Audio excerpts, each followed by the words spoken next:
അഞ്ജു അമ്മായി. ആ വിഷ്ണുട്ടാ, വരുമ്പോ 2 കവർ പാലും കൂടെ. അഞ്ജു നിങ്ങളെന്താ പരസ്പരം അങ്ങോട്ട് ഇങ്ങോട്ട് നോക്കുന്നത്? കുട്ടി കുറച്ച് വെള്ളം എന്താ നടന്ന് കിടന്ന് ആട്ടപ്പളായി. കുടിക്കാൻ കുറച്ച് വെള്ളം എടുക്ക. ചെരുപ്പൊക്കെ നടുവാതിക്കില്ലേ. അയ്യോ, നീ എന്താ ഇങ്ങനെ നോക്കുന്നേ? ആദ്യമായിട്ട് കണ്ട പോലെ. അല്ല, എന്താ രഞ്ജുവേട്ടാ പെട്ടെന്ന് ഒന്നും പറഞ്ഞില്ലല്ലോ? അസുഖമൊക്കെ മാറിയോ? പിന്നെ മാറാതെ തന്നെ അവരെ വിടുവോ? വെള്ളം എന്തി?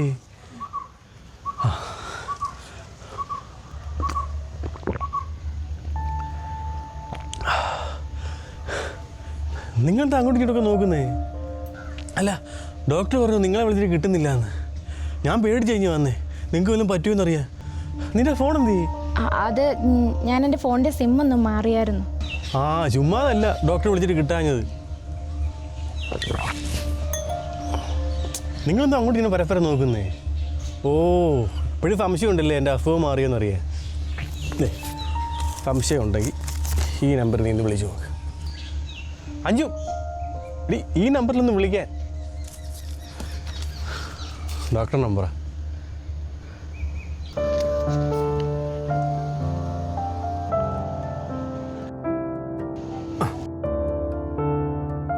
ആ ഹലോ. ആ ഡോക്ടറെ, ഞാൻ രഞ്ജുവാ. ആ രഞ്ജു, വീട്ടിലെത്തിയോ? ആ, വീട്ടിൽ വന്ന് കയറിയതേ ഉള്ളൂ. ഇവരെല്ലാവരും എന്നെ കണ്ട് പേടിച്ചിരിക്കുവാന്നേ. ഞാൻ എത്ര പറഞ്ഞു ഇവരെ കണ്ട് വിശ്വാസം വരുന്നില്ല. ഡോക്ടറെ നേരിട്ടങ്ങ് പറ. ഹലോ. നല്ല ആളാ.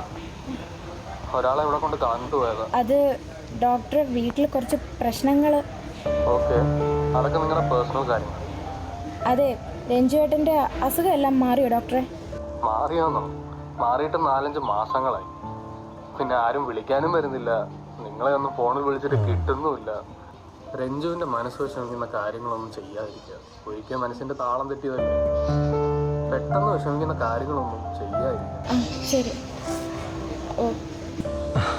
സമാധാനമായല്ലോ. അയ്യ, നല്ല വിശപ്പ്. ആ പ്രാൻഡാശിലെ മരുന്നെല്ലാം കഴിച്ച് വാഴ രുചി എല്ലാം പോയി കിടക്കുക. ഇനി വേണം നിൻ്റെ മീൻകറിയും കൂട്ടി ഇനി ചോറുണ്ണാൻ. ഇപ്പം എനിക്ക് കിട്ടുന്ന ഈ ഫീലുണ്ടല്ലോ, ഈ അടച്ചിട്ട കിളിയെ തുറന്നു വിടുമ്പോൾ കിട്ടുന്നൊരു ഫീൽ.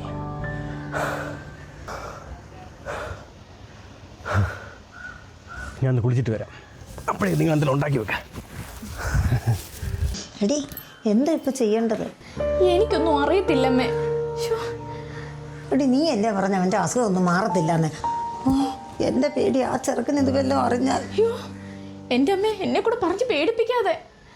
ഓ, നിന്നെ പേടിപ്പിക്കാൻ പറഞ്ഞതല്ല, നടക്കാൻ പോകുന്ന കാര്യത്തെക്കുറിച്ച് ആലോചിച്ചതാ. നീ വിഷ്ണു എപ്പോഴാ വരുന്നേ? ഇന്നലെ നൈറ്റ് ഡ്യൂട്ടി അല്ലായിരുന്നോ? ഇന്ന് ഉറപ്പായിട്ട് വരുമെന്നാ പറഞ്ഞേ. എൻ്റെ ദൈവമേ, ഷർട്ടൊക്കെ ഇവിടെ കിടക്കുന്നേ. ഇതാറ് ഷർട്ടാ? എനിക്ക് ഇങ്ങനെ ഷർട്ട് ഇല്ലായിരുന്നില്ല. അഞ്ജു, എന്റെ അലമാരക്കാർ ഡ്രസ്സൊക്കെ എന്തി? നീ ചെന്ന് കാര്യം പറ, നിന്റെ 2ാമത് വിവാഹം കഴിഞ്ഞെന്ന്. അമ്മ, ഡോക്ടർ പറഞ്ഞത് അമ്മയും കേട്ടതല്ലേ? പെട്ടെന്നുള്ള ഷോക്കിൽ അയാൾക്ക് പിന്നെ വട്ടിളകിയാൽ എന്തോ ചെയ്യും? എടി, വട്ടാകുന്നെങ്കിൽ വട്ടാകട്ടെ, നമ്മുടെ തലേന്ന് അങ്ങ് ഒഴിഞ്ഞു പോവല്ലോ. പറയല്ലേ. അയ്യോ, ഈ ഗുളി എങ്ങനെയായിരുന്നു കഴിക്കണ്ടേ?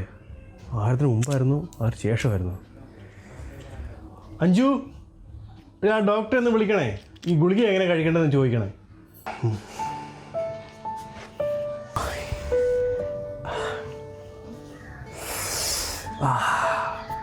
ഇതൊന്ന് കിട്ടാൻ വേണ്ടി എത്ര നാളായിട്ട് കൊതിക്കുമായിരുന്നറിയോ?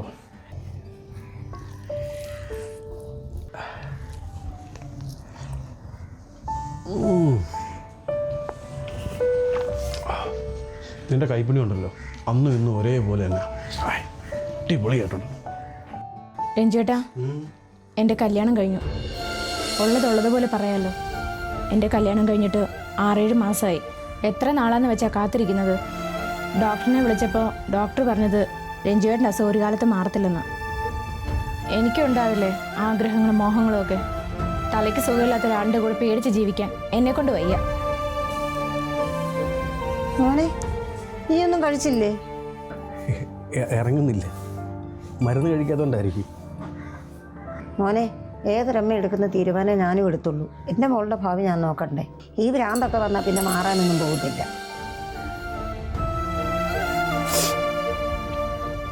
മോൻ കഴിക്കും. മോനെ ഇന്ന് തന്നെ അങ്ങ് പോവല്ലേ? 6:30-ക്കാണെന്ന് തോന്നുന്നു ലാസ്റ്റ് ബസ്.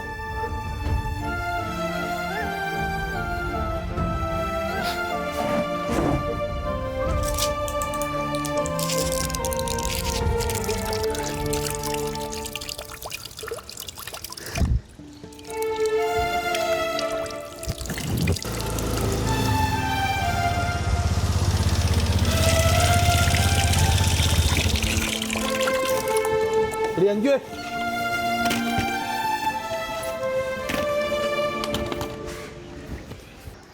അഞ്ജു പാല് മേടിക്കാൻ മറന്നു. അല്ല വൈകിട്ട് ഞാൻ മേടിച്ചോണ്ട് വരാം. അല്ല ഇതാരാ? ഇത് സാറേ, ഞാൻ എൻ്റെ ഭാര്യയെ തിരക്കി വന്നു. ഇവിടെ എവിടെയോ അടുത്ത് താമസിക്കുന്നതെന്ന് അറിയാം. കണ്ടില്ല. ഇപ്പം 3-4 വീട്ടിൽ ഞാൻ അന്വേഷിച്ചു. നല്ലതായിട്ട് വിശന്നായിരുന്നു. അപ്പം കയ്യിൽ പൈസയൊന്നുമില്ല കഴിക്കാൻ. അപ്പം ഇവിടെ വന്നപ്പോൾ ഈ ചേച്ചിയുടെ അമ്മയും കൂടെ കുറച്ച് ചോറ് തന്നായിരുന്നു. ഓ എടി ഭക്ഷണം കൊടുത്തായിരുന്നോ? അല്ല വൈഫിൻ്റെ പേരെന്താണെന്ന് പറഞ്ഞു?